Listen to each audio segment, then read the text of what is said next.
Today we're going to be discussing how the risk of elopement is addressed in a resident care plan.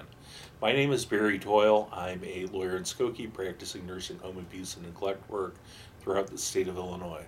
I'm also the author of Built to Fail, a free report available for download from my website, which spells out how the nursing home business model inevitably produces unnecessary injuries and deaths for nursing home residents.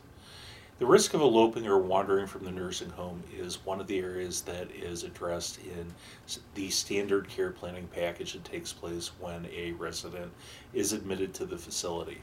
If a resident is at risk for eloping or wandering from the facility, then there are specific steps that need to be taken in the care plan on a regular basis to prevent the resident from wandering or leaving the facility.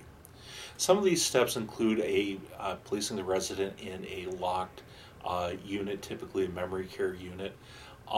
Another step that would be taken is to place the resident on frequent rounding, whether it's every 15 minutes, every hour, every half hour. The idea behind this is that the staff needs to know where the resident is at all times and what they're doing.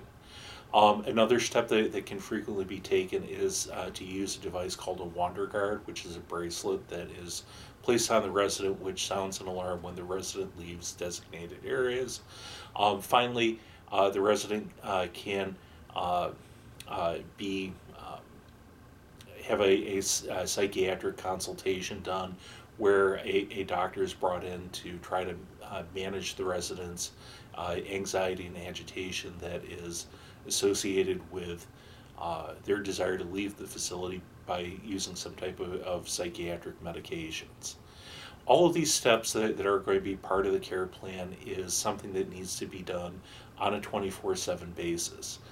The drive that a resident has to actually leave the facility is one that can, is frequently driving their behavior and needs to be carefully monitored. Anytime that you have a resident who is at risk for leaving the facility, who actually gets out and is in the community, is going to be at risk for serious harm. And one of the steps that we would take in handling a case involving a resident who's eloped from the facility is look at the shortcomings and how that care plan was implemented.